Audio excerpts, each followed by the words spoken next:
Saints head coach Kellen Moore provides an update about the future of Alvin Kamara and Cam Jordan.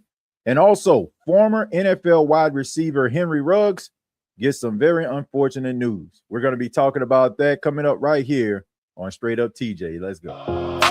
DJ, yeah. Straight up. Let's go.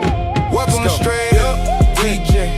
Tap in, sit back, press replay. Been locked in with the Saints on a weekday. Now we talking every sport, every big play. Years on the grind, now we level up the view. From the dome to the world, get a better look at you. No script. Hey, what's going on, sports fans? It is yours truly, TJ Jones. Welcome to another edition of the Straight Up TJ Podcast. Really do appreciate your time. Much love to each and every one of you. And shouts out to everybody that is tuning in for the very first time. I ask that you hit the subscribe button if this is your first time checking out any of these videos that I've done. And also hit that like button for those that are regulars to this channel. And coming up, once again, we're going to be talking about Saints head coach Kellen Moore. We're going to be taking a look at his most recent press conference and him talking about Cam Jordan and Alvin Kamara. Did he provide some clarity on the two players' future?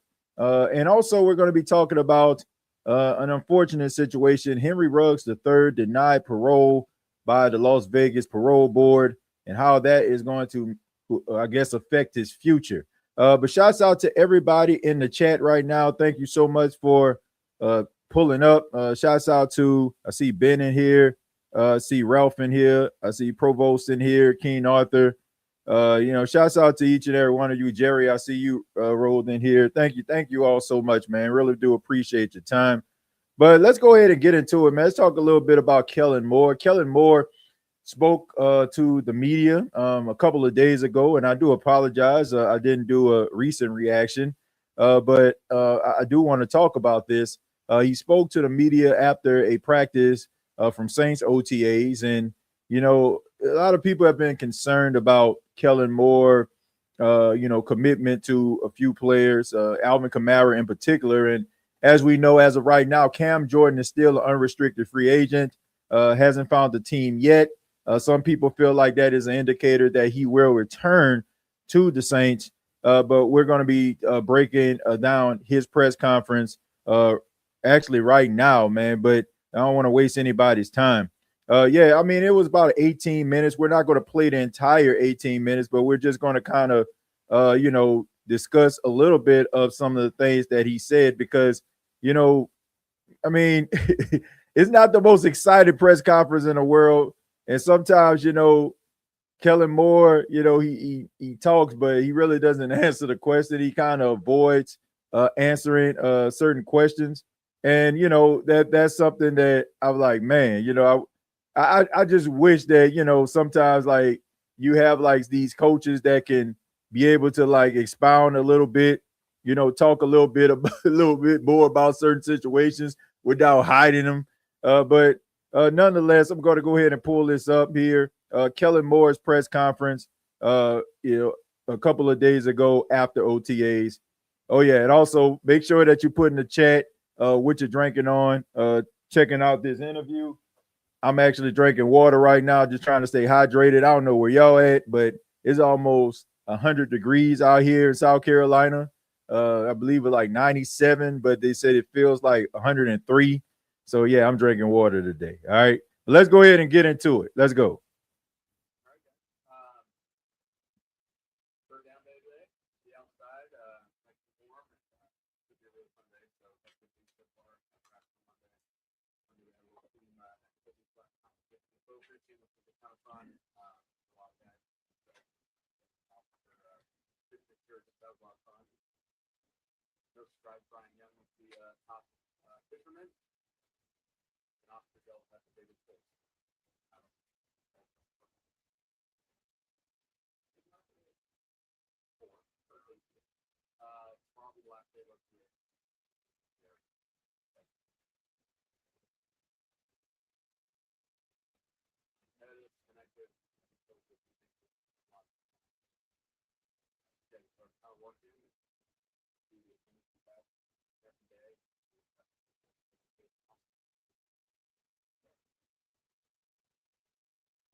All right, some people saying it's kind of low. So hold on, wait a minute.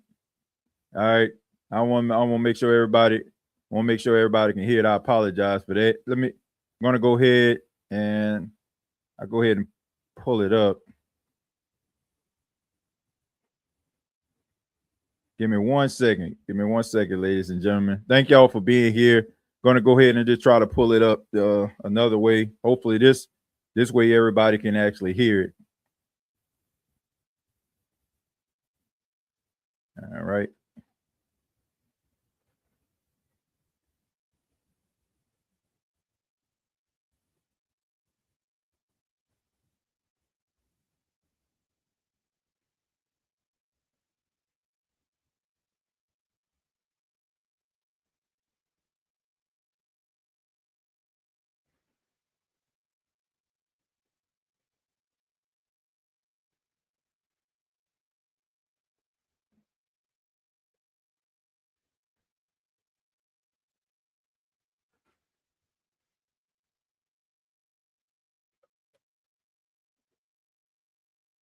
All right, so I was able to locate it. I was able to locate it. I apologize, ladies and gentlemen. All right, let me go ahead. I'm gonna try to pull this up once again. Hopefully this way you all will be able to hear it. I just do it from desktop. I mean from the actual site here. All right, so here we go.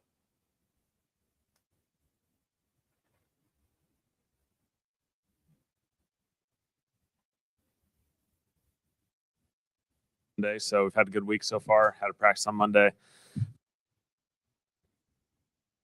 Monday we had a little team activity / competition with bow fishing, which was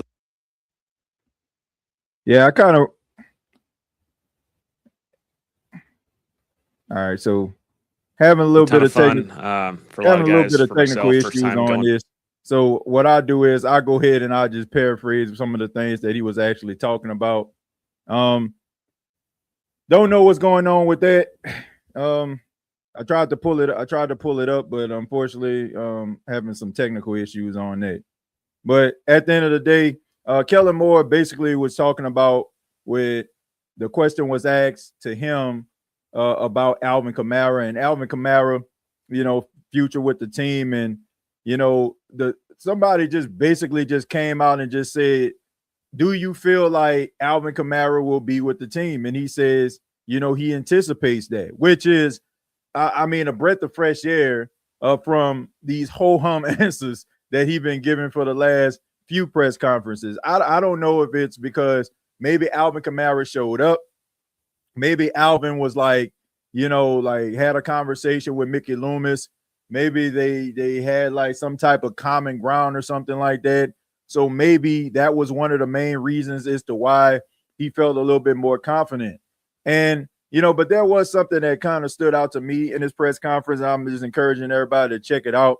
Like I said, it's 18 minutes, but, he was asked about Travis Etienne, and, he talked about him not having to leave the field because he can do so many different things. Like he can run in between the tackles and catch the ball out of the backfield. And I was wondering to myself, was that one of the main reasons why the New Orleans Saints do not want to commit to Alvin Kamara so much? Because you have a running back like Travis Etienne who has that same ability to never have to leave the field.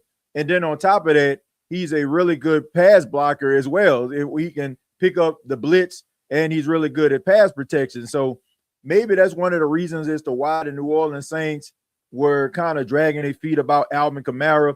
But I'm a firm believer that both of these guys can help one another. I just think that Alvin being 30 years old and, having some wear and tear and being in the league as long as he has, he doesn't need to be that bell cow back. And he can still do some of the things that have made him dynamic throughout the years. And if we're talking about later on in the season when, some of these games are really close and you need to win these games in order to, one, win a division or make it to the playoffs, you have both of your running backs upright and they're able to complement each other. So, look, I think that it will serve both players if each were around, right? I no disrespect to any of those other players like Kendre Miller or Devin Neal or, anybody like that. But the reality is these two are the best running backs on the team.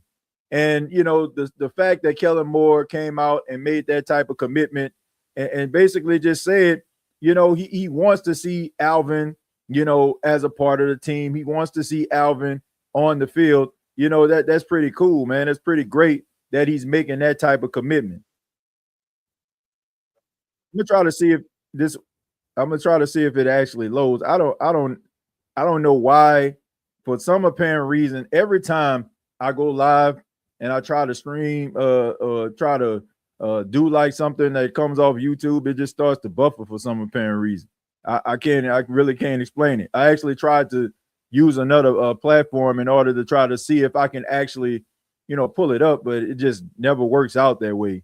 I'm glad I actually checked out the press conference this time. Normally, when I do these, I'll be looking at it in real time and get my actual reaction. But I actually had an opportunity to listen to it as I was driving on the other day. So, yeah, I just think that both guys can be able to complement one another, and that would indeed be a plus.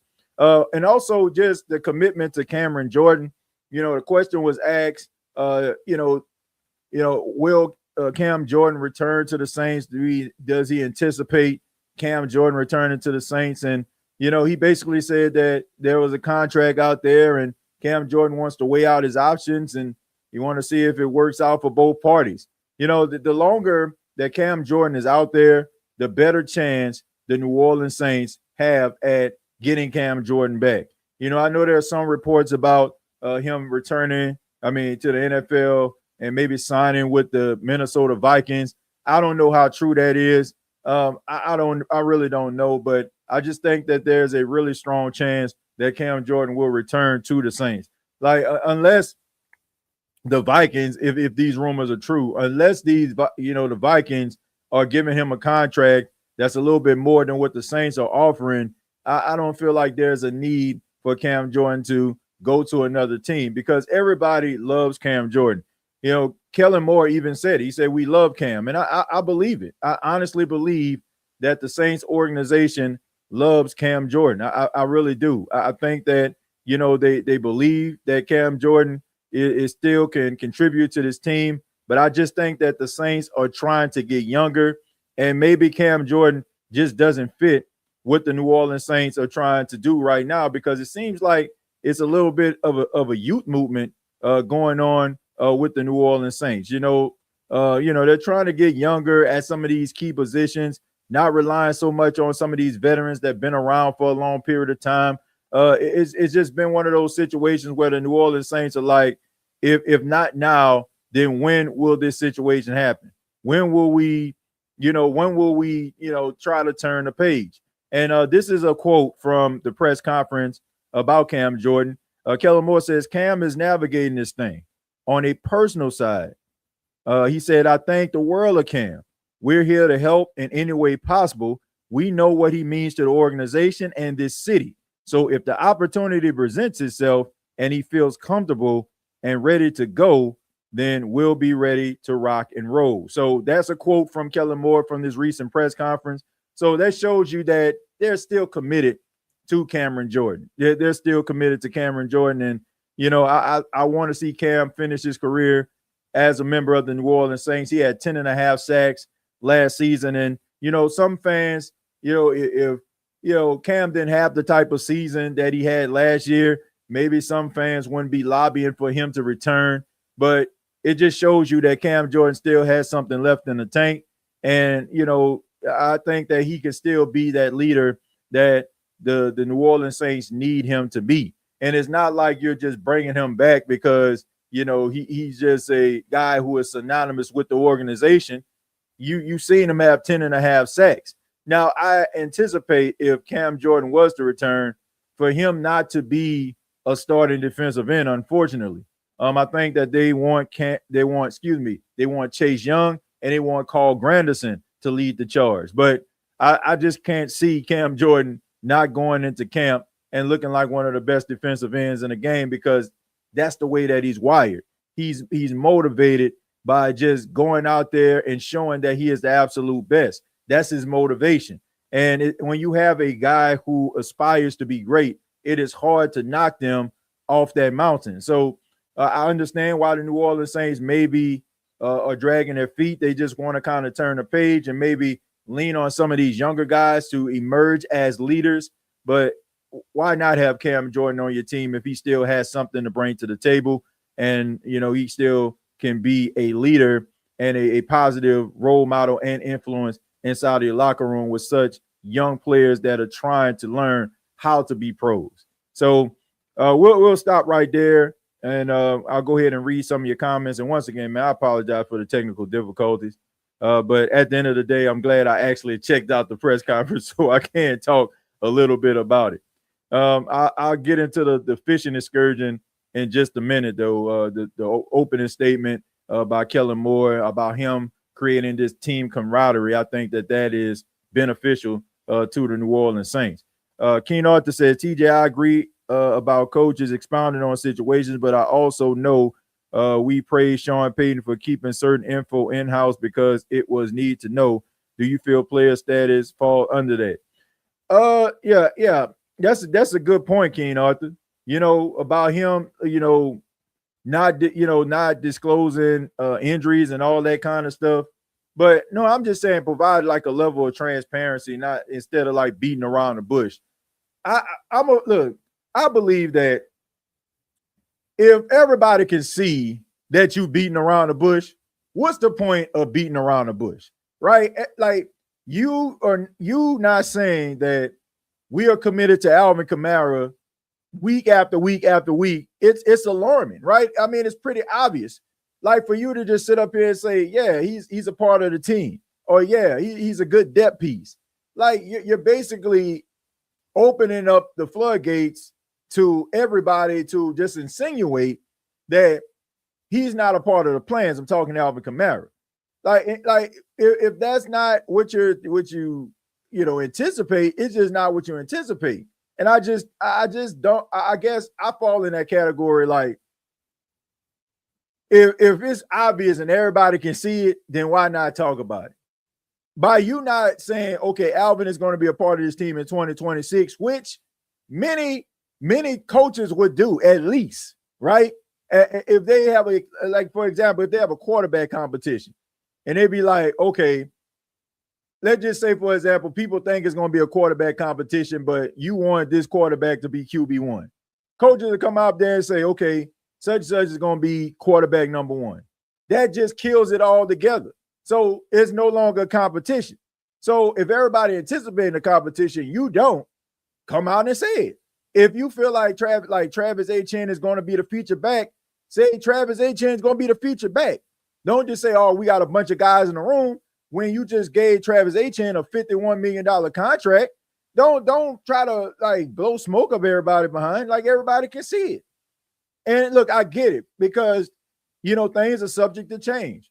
You don't want to come out here and say, okay, we committed to Alvin, and then all of a sudden somebody call you on the phone and give you an offer that you can't refuse in a trade, and then the next thing you know, he's gone, and then the next thing you know, like people are looking at like, man, you told us that Alvin was coming back. So I get that, but if he's not a part of your plans and you want Travis Etienne to be your feature back, then I mean, what the problem is?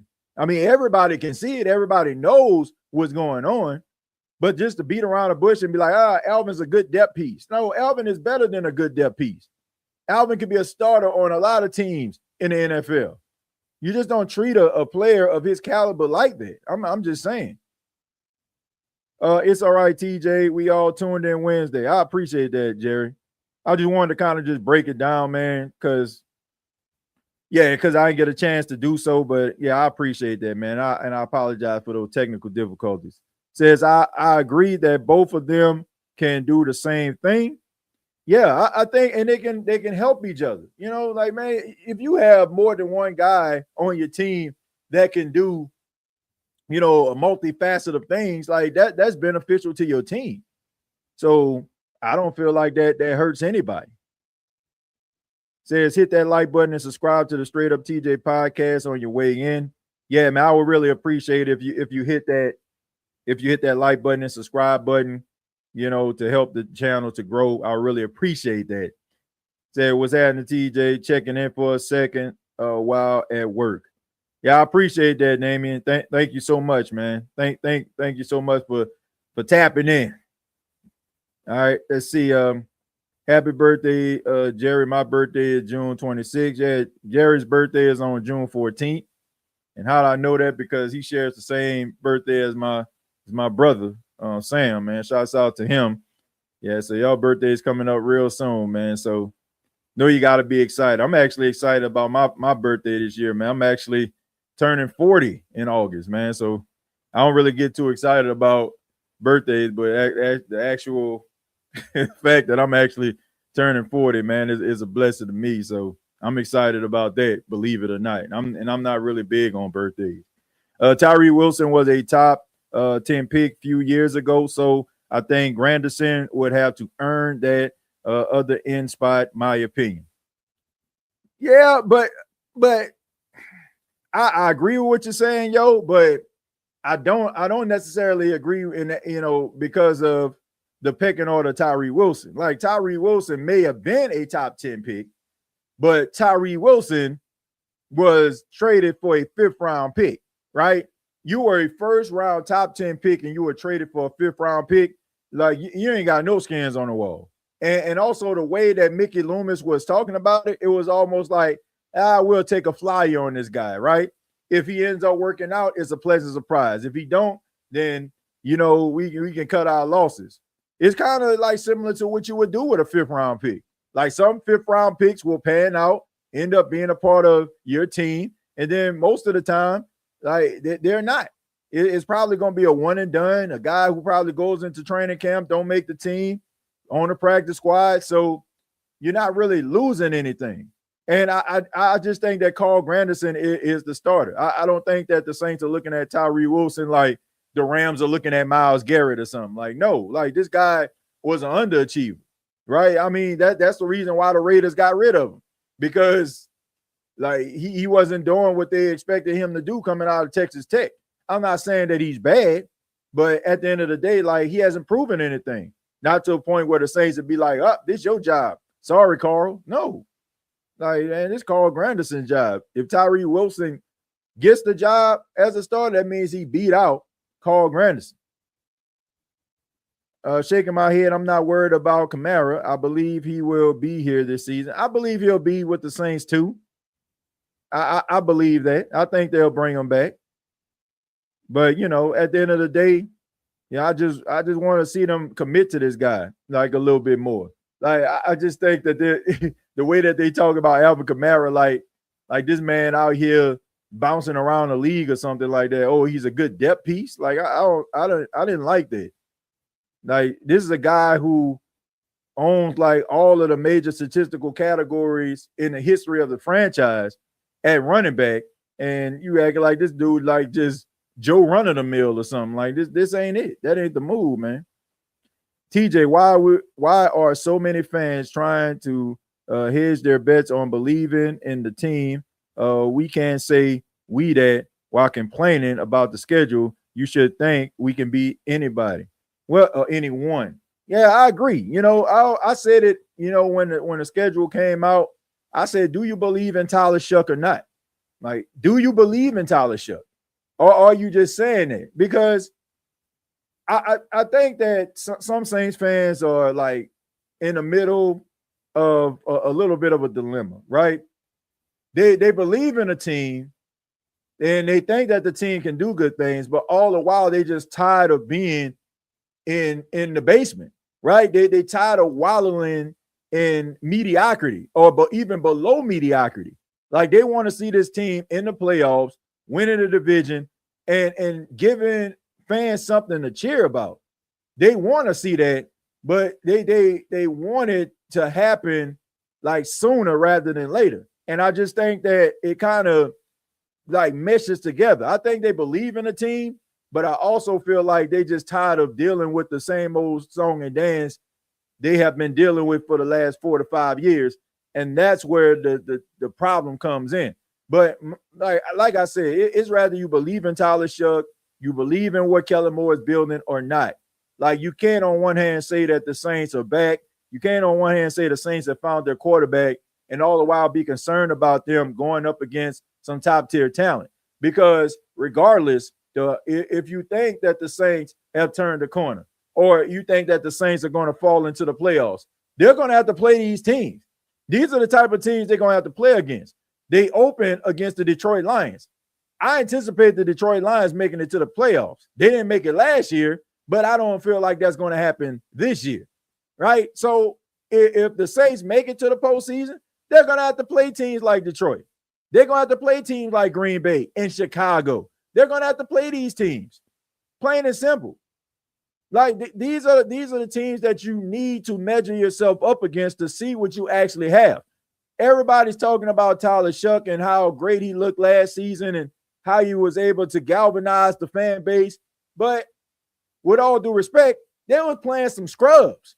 Like, who not going to look good against the Jets? Who not going to look good against the Tennessee Titans? Like, these teams suck. No disrespect. It's just the truth. They were not very good. They were not very good last season. So if you want to see what Tyler Shuck is and what he can bring to the table, let's see them go up against Baltimore. Let's see them go up against Detroit. Let's see them go up against Green Bay and Chicago. Some true legit playoff contenders, borderline Super Bowl contenders. And then you can see, because I feel like this. If Tyler Shuck goes to Detroit and he looks impressive, like, even if the Saints lose to Detroit and he looks impressive doing it, or they end up like squeaking out a victory against Baltimore, like, what that, to me, that speaks volumes. Like, that speaks louder than him beating Tennessee last year or him beating the Tampa Bay Buccaneers. Because these are the type of teams that are going to be flirting with the playoffs and Super Bowl consistently. So it's rather you believe in a guy or not. You know, like, don't just sit up here and like just be, you know, to me, it's like, okay, he beat the Tennessee Titans. And look, I think that Cam Ward is going to be much better. I think he's going to be really good as a quarterback. So I'm not disrespecting him or what he can bring to the table, because he was making some plays in that game. But to me, the Tennessee Titans, where they were drafting and how they looked last season, like, that was equivalent to, I don't know, like beating a 11 or 12-year-old in a game of 21. Like, I'm serious. Like, yeah, okay, maybe the dude is tall. You know what I'm saying? Like, maybe he's a tall 12-year-old. Maybe he's been playing AU ball since he was 6. I don't know. But at the end of the day, it's like, how impressive is that? Like, okay, you got to win. Maybe this young man ran you around, you know what I'm saying, because you were tired. But at the end of the day, like, you won the game, okay, great.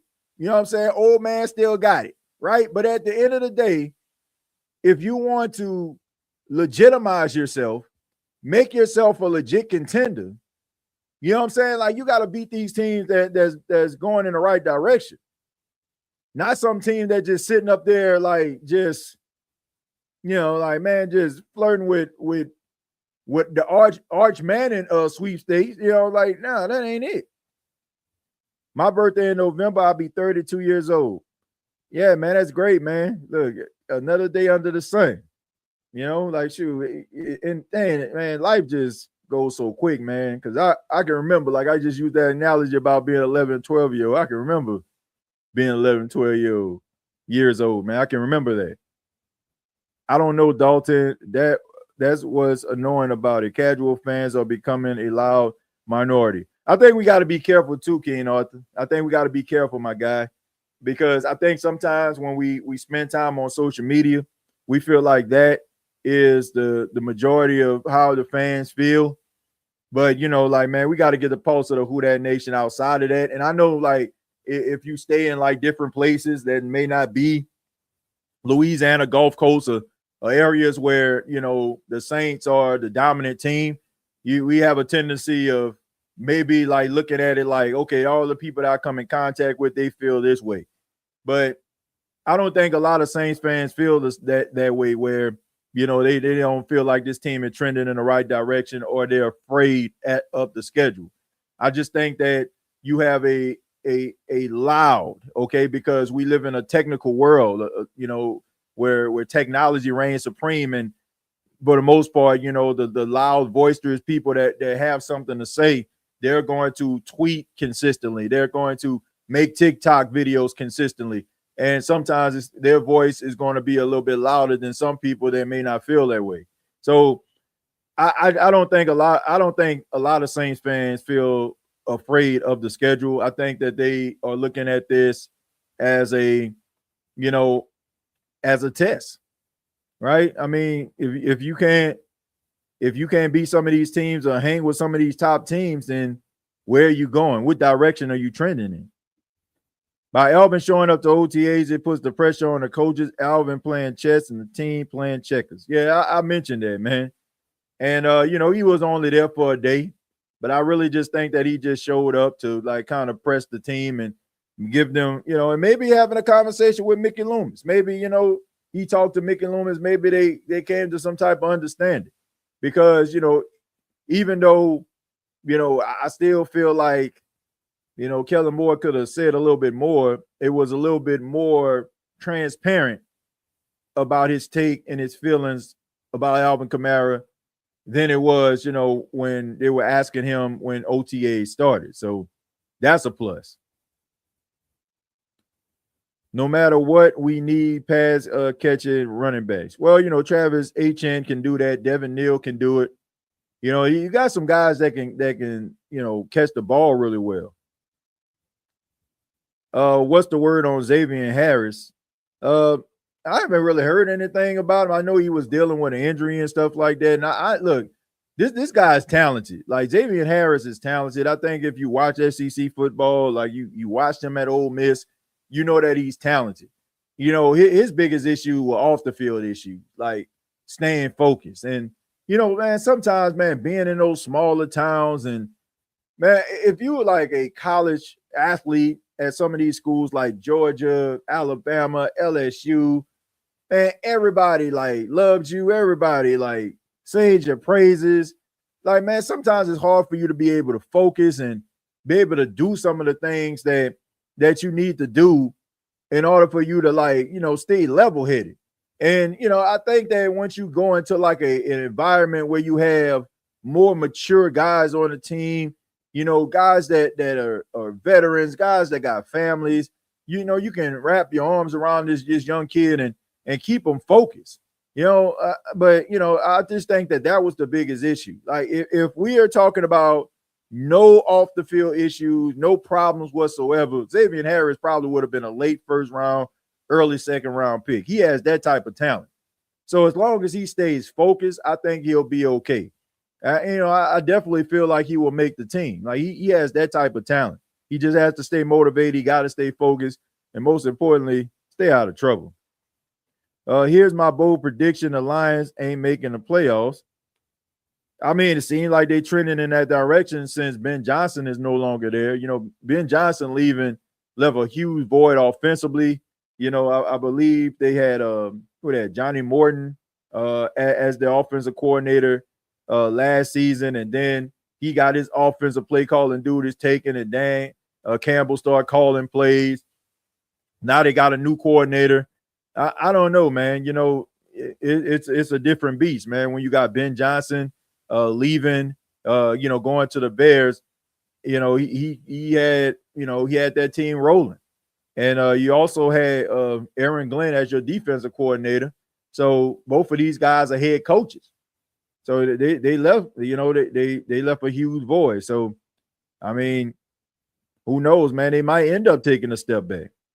TJ, I got a hot take. Given that it's early in the season and the Saints have reloaded, I'm betting we catch Detroit and Baltimore off guard and get a win against one or both of them. Thoughts?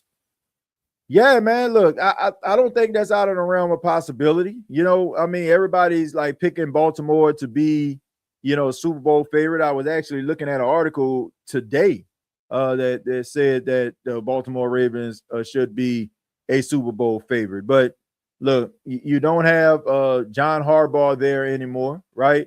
Look, I think that is something that is major. that they no longer have him.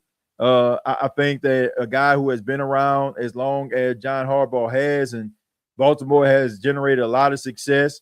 I just think that may affect this team. But you still have Lamar Jackson.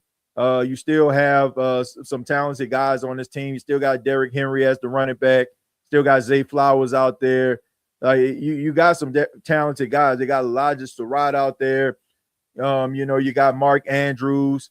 So they got some offensive weapons. Defensively, they're going to be all right. I mean, you got Kyle Hamilton out there. You got Humphreys out there. And you got Trey Hendrickson, who they just recently signed. So, look, this is not going to be an easy out. So if the New Orleans Saints can beat the Baltimore Ravens, I think that will, to me, I think that should be a game where if the Saints knock off the Baltimore Ravens, I think Saints fans really should get excited because that's a game that is going to be tough. A really good, legitimate Super Bowl contender, and you're playing in Baltimore, and if you beat them, man. Here's my question. Where are some Saints fans that wanted Aaron Glenn at? Yeah, I mean, look, I think a lot of them wanted Aaron Glenn.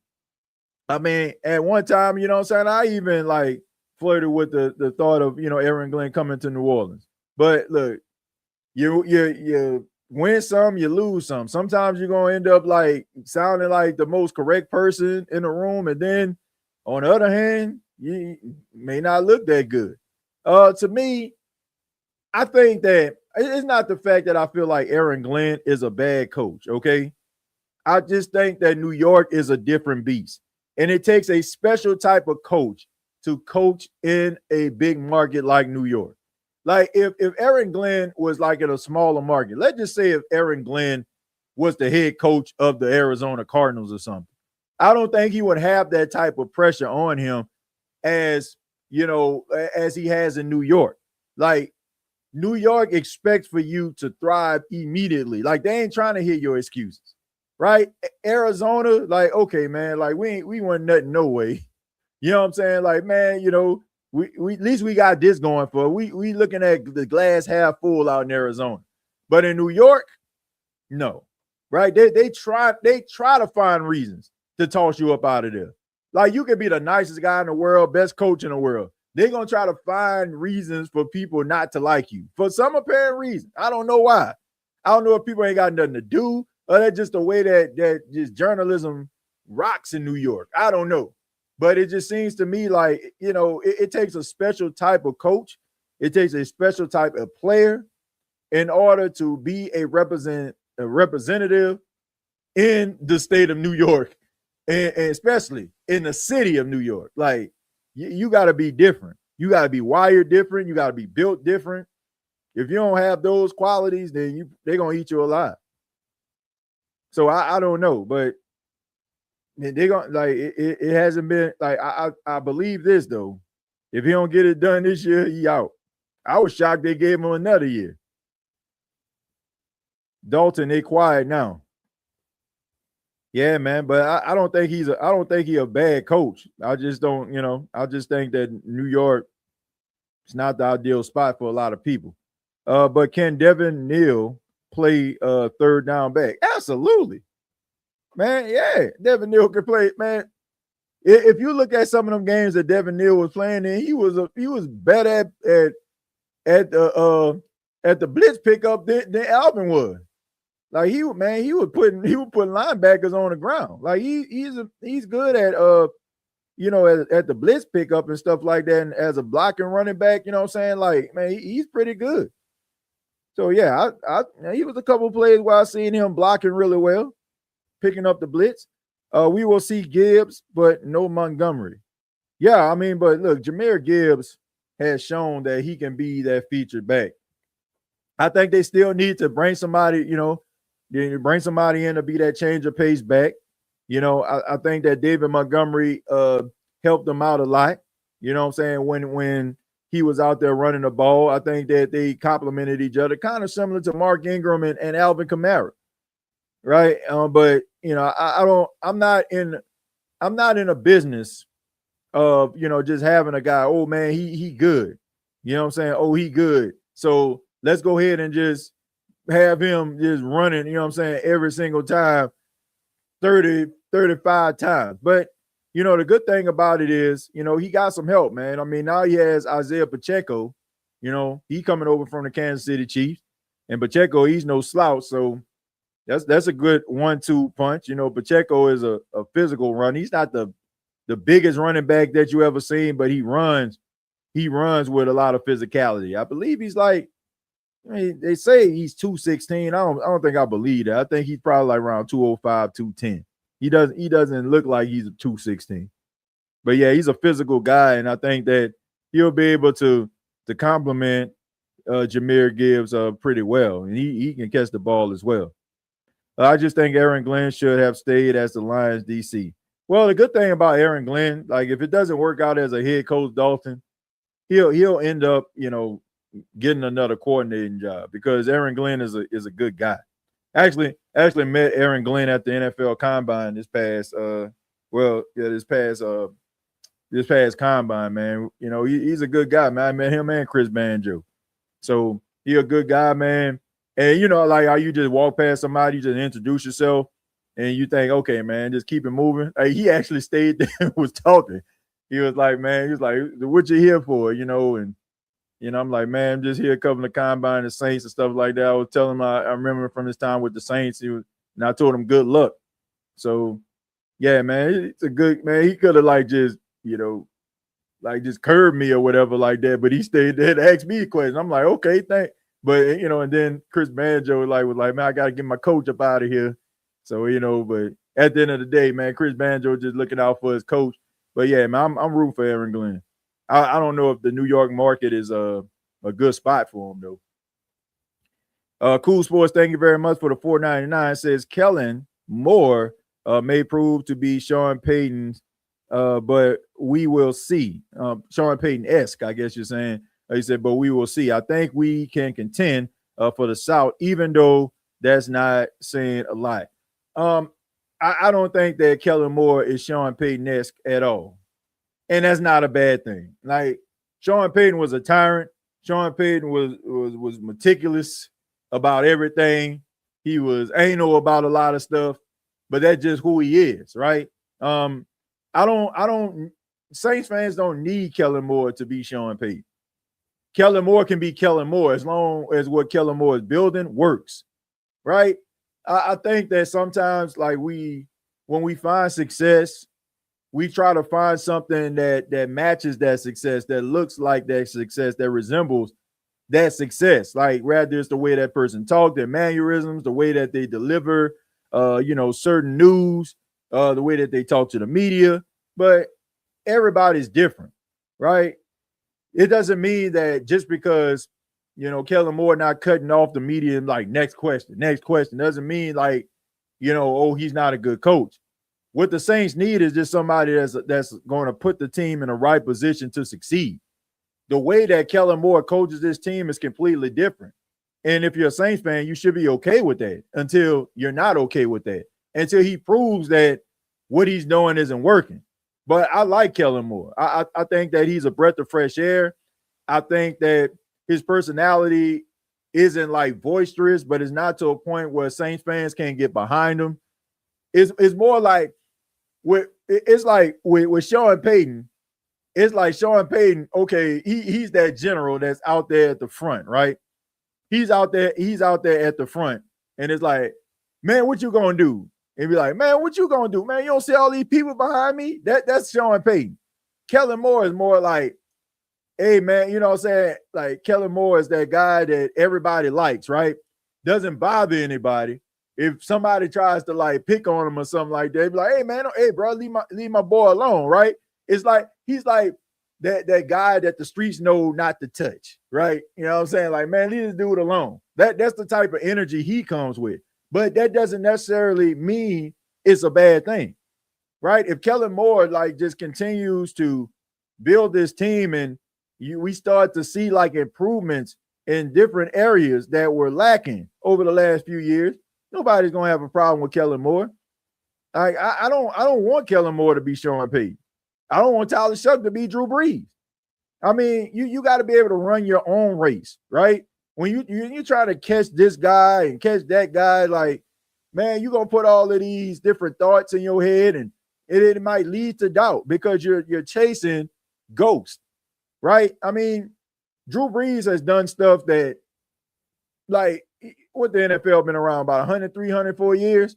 He has done stuff quarterbacks that have been in the NFL have never done, like over the 104, 5-year existence of the NFL, right? So for Tyler Shuck to want to come out there and want to be Drew Brees, like, bro, why are you doing that to yourself? Sean Payton has done something that no other Saints coach has ever done. Led the Saints to the Super Bowl and made them a legit franchise. So if you just look at that, okay, man, what was Sean doing in this situation? Like, man, you're gonna create like all type of anxiety and doubting yourself. Like, just run your race. Don't be that person. Be yourself. And that's all that matters. All right, but let's go ahead and move on, man. Like, this isn't well, I do want to mention this though, because I didn't. At the beginning of the press conference on Wednesday, Kellen Moore talked about a fishing expedition that the team went on. I believe they went bow fishing, and he talked about like how he was just trying to build camaraderie with the team. And we know that the New Orleans Saints did this last year with paintball, and we know that they went to I believe they went to Alvin Kamara's golf restaurant, and I know they have pictures of the offensive line and defensive line. They're bowling. Like, all of these things are just trying to build camaraderie and chemistry. And, one thing that stuck out to me, and this was an interview that Chase Young did last year.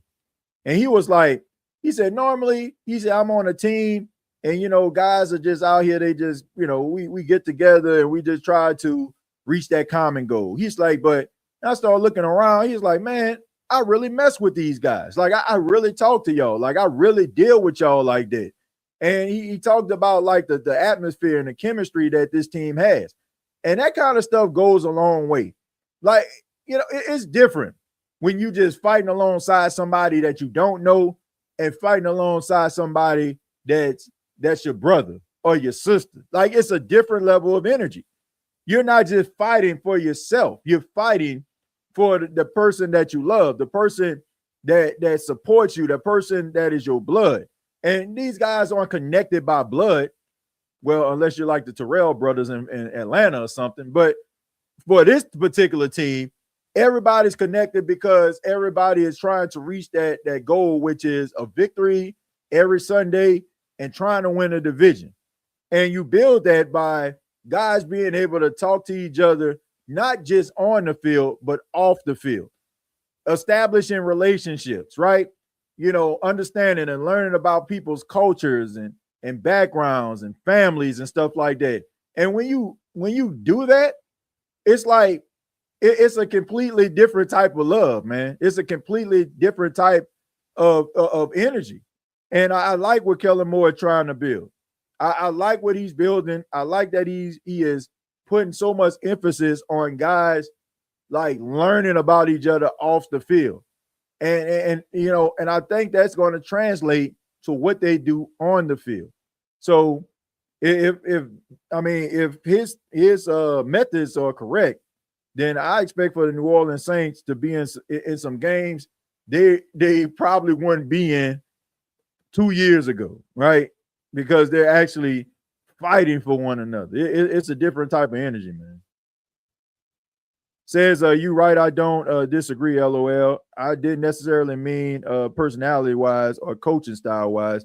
I mean in terms of potentially making us consistently playoff contenders. I should have clarified. Yeah, cool sport. Nah, I wasn't trying to like dismiss your statement. I got what you were saying, but I thought, in a process, it would be like a great lesson because the way that it was worded could be like somebody saying, yeah, we need this. Yeah, we need that. Right. I understand what you're saying. Like, you don't need to be Sean. You can be yourself, but you like bring some of the things that Sean did that were good. But what I'm saying is people have a tendency when something is good, feels good, tastes good, right? Like we want something that like replicates that. or, you know what I'm saying? Like we want something that resembles that, right? You know what I'm saying? We want something just like that. And, like I said, it don't necessarily have to be like that. It could come in a different style. It could come in a different presentation. And I just think that Kellen Moore is just a different type of beast. Excuse me. But let's go ahead and move on. Like I said, man, this isn't a Saints topic. This is a life topic, man. This is about Henry Ruggs III. I don't know if some of you heard. Henry Ruggs III, former wide receiver of the Las Vegas Raiders. He was a first-round pick coming out of the University of Alabama back in, I want to say, 2022. 2023. He was driving intoxicated, driving his vehicle over 151 miles per hour. He hit a young 20-year-old girl, and her car flew 571 feet in the air, basically causing her car to burst into flames, killing her. Well, I can't say unaliving her, and her dog was actually unalived in the event as well. And he has been serving 3 years in prison, and everything that has been said about Henry Ruggs, throughout the process has been positive. He has shown remorse. He has shown that he is indeed sorry for what happened.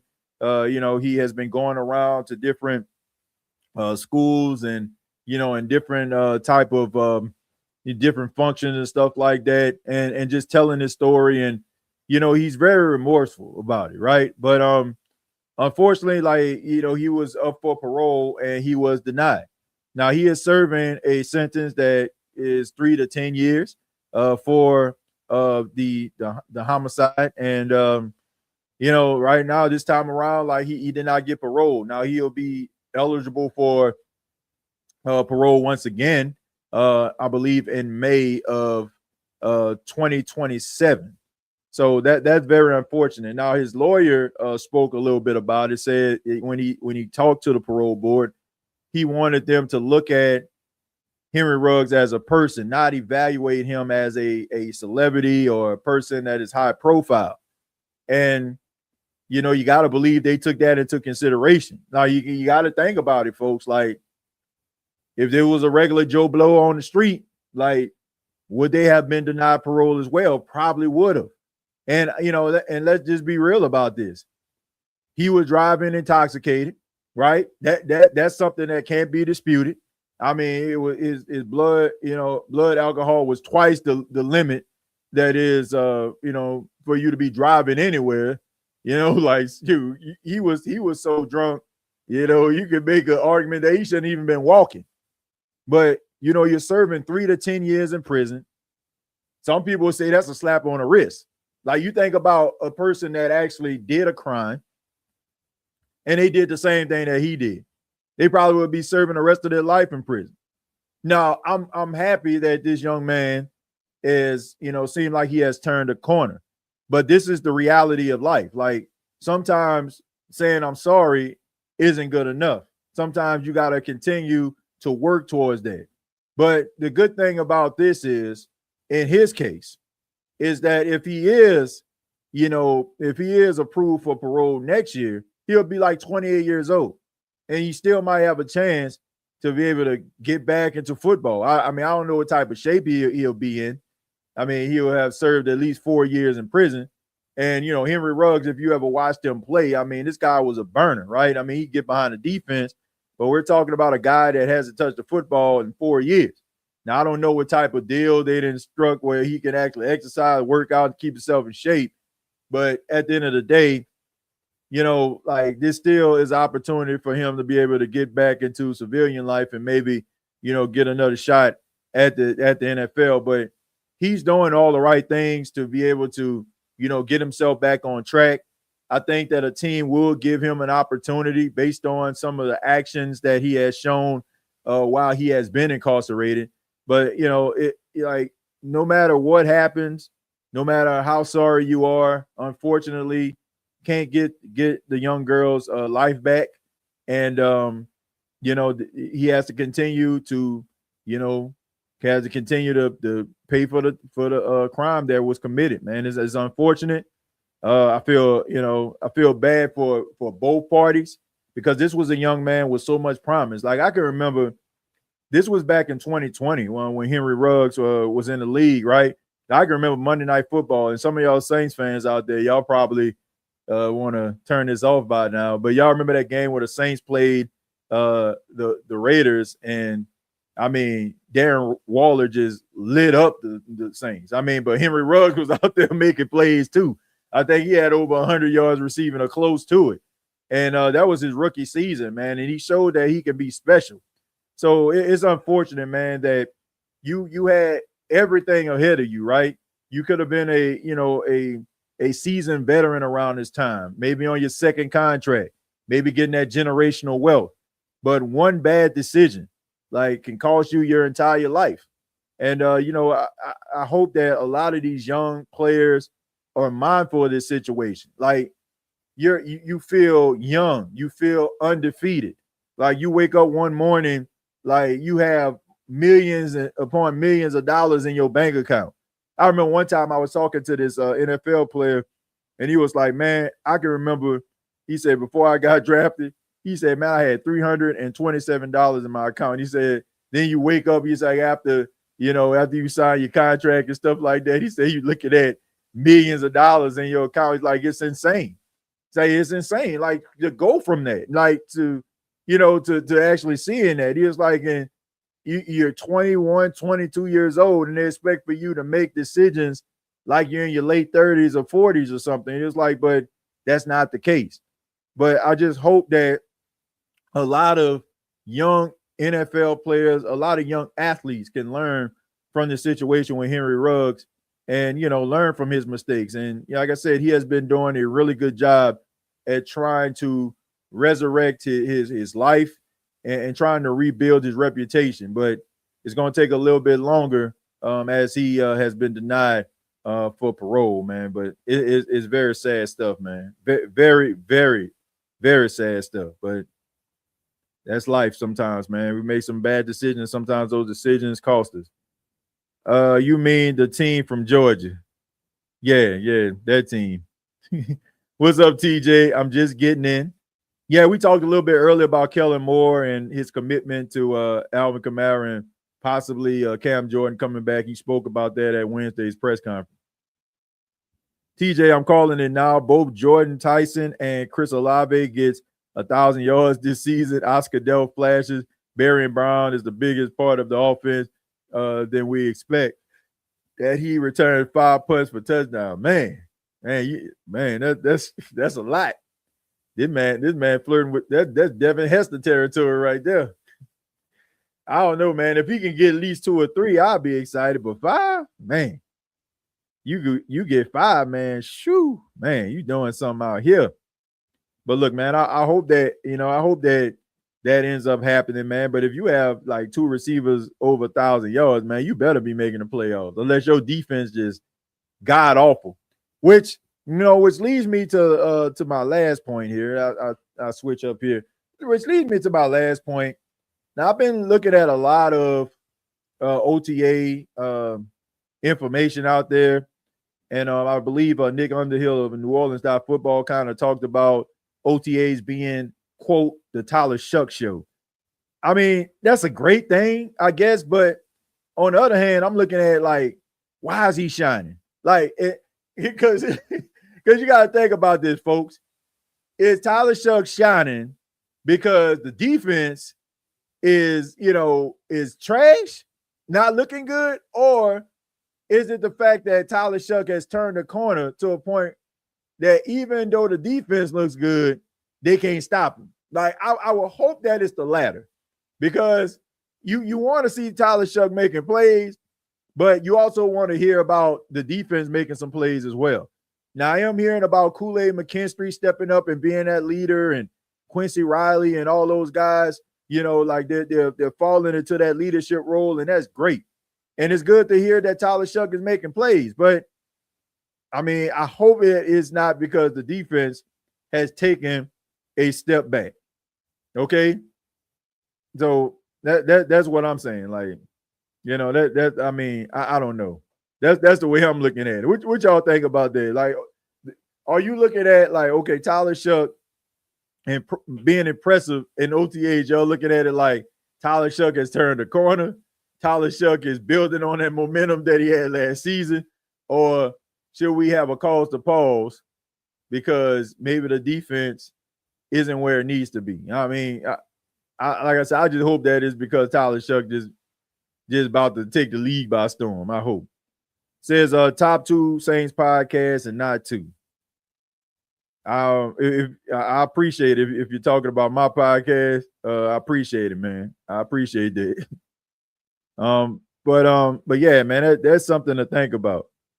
That's something to think about, man, because I want to see this defense. Like, this defense was really good last year. Like, it was very underrated. So hopefully, like, Tyler Shuck is just picking them apart because he just got that much better.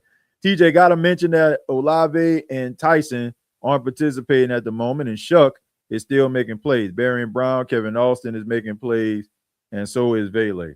Well, that's a good point right there. I mean, I didn't think about that either. Jordan Tyson not really taking a part in these 7-on-7s and stuff in these team practices, and Chris Olave, they're monitoring him because of, you know, the lung issue that he had, the blood clot, right? So the Saints are just kind of monitoring that, not trying to push him. And, you know, credit to Kellen Moore and his coaching staff and the strength and conditioning coaches and the sports doctors, because it's the thing, man. Like, we gave these guys so much crap when it just seemed like guys were getting hurt left and right. How about we applaud those guys when they're actually doing the right things and looking out for the players and making sure that these players are going to be upright when these games really start to, you know, come into play.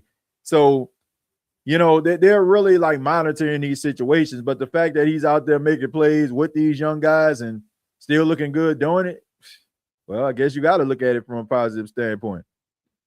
I got an unpopular truth. Jalen Polk will be wide receiver number 1.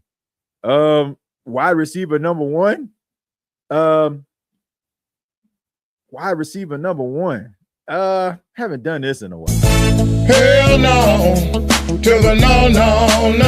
Hell to the no. Hell to nah, man, that ain't it.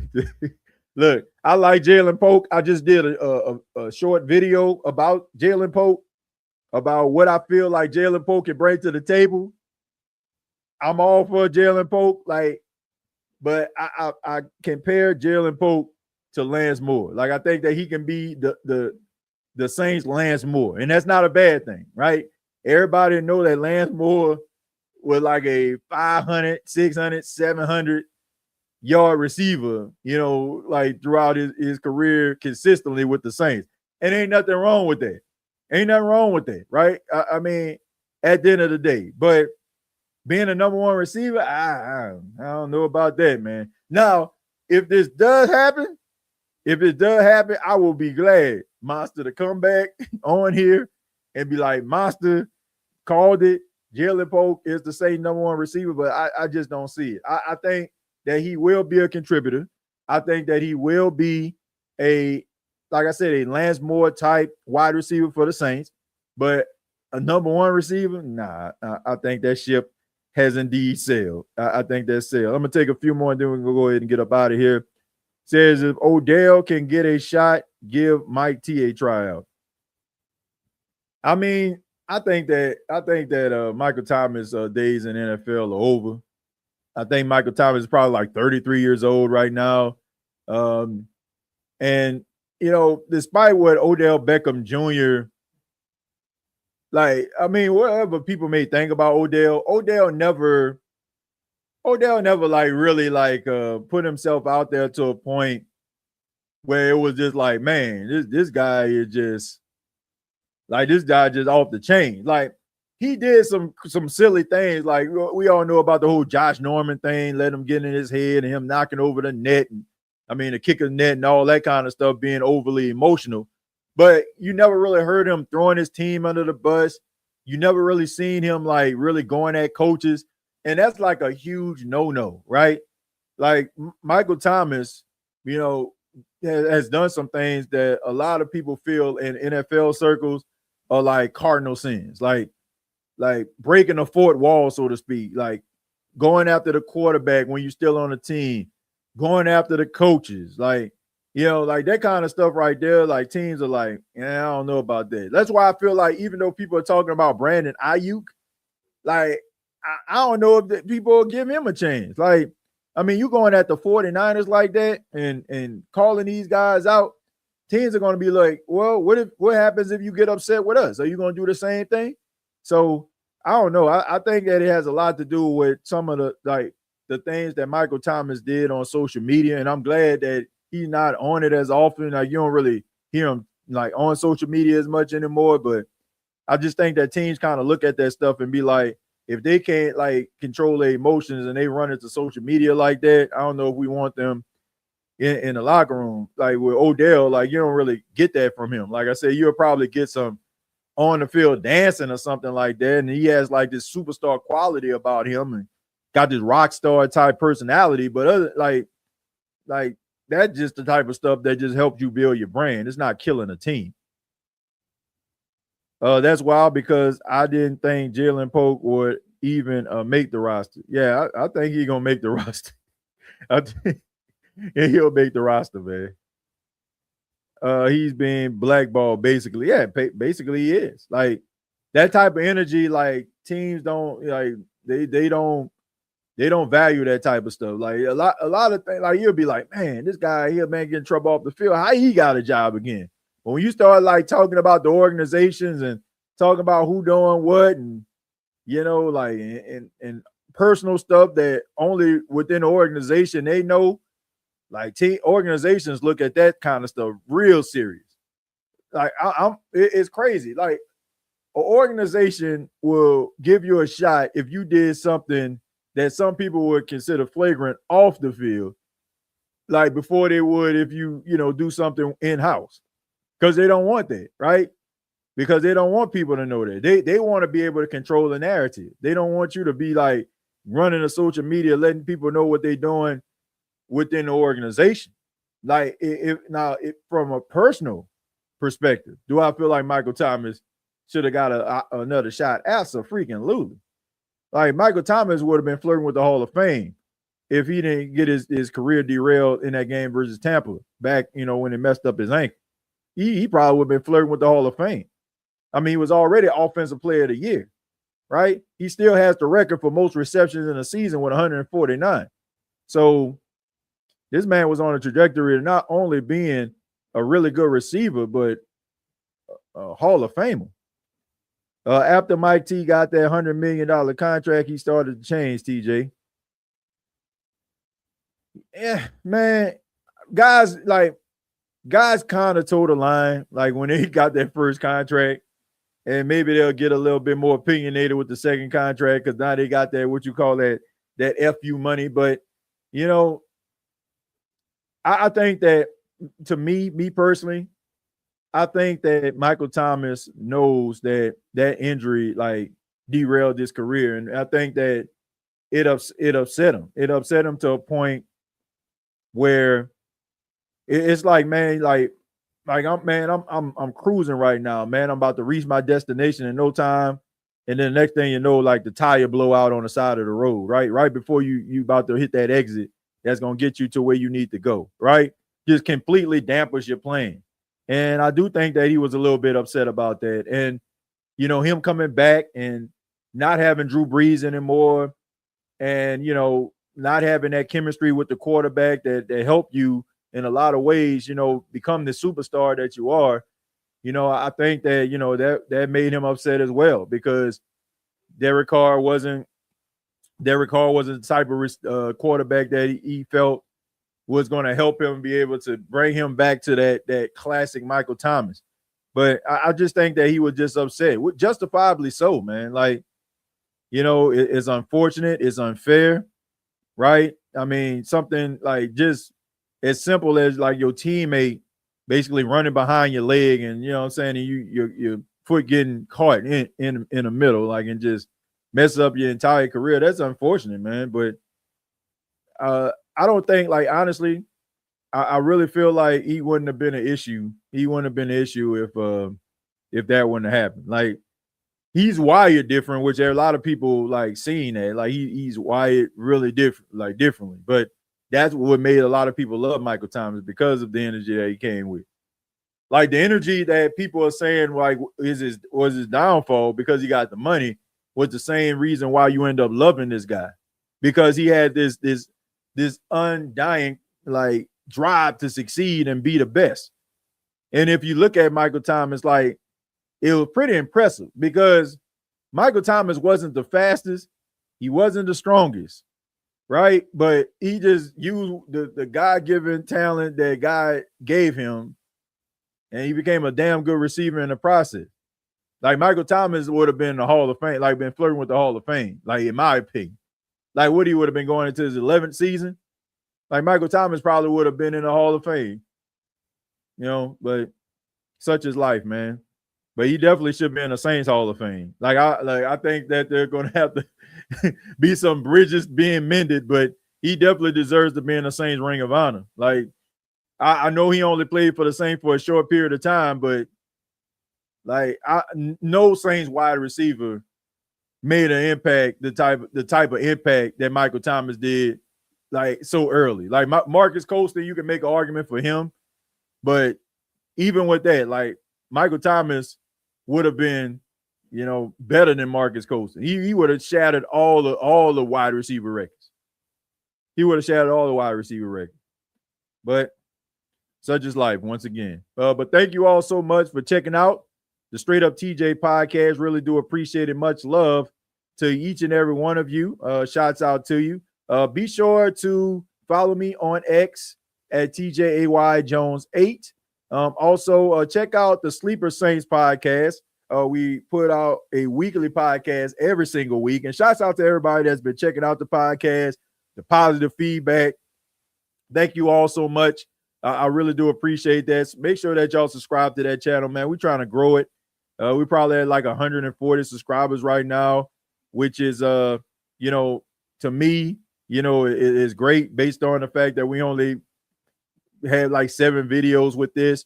But if you have not subscribed already, I'm going to go ahead and put that link inside of the comments before we get up out of here, so you can join and subscribe to the channel. We're going to be doing this each and every week leading up to the NFL season. So make sure that you check it out. Make sure you let me know what you all think, and just help that channel to grow. All right. Really do appreciate it. Much love to you. And until next time, I'll see you down the road. DJ, yeah. Straight up. Let's go. Welcome to Straight Up TJAY. Tap in, sit back, press replay. Been locked in with the Saints on a weekday. Now we talking every sport, every big play. Years on the grind, now we level up the view. From the dome to the world, get a better look at you. No script.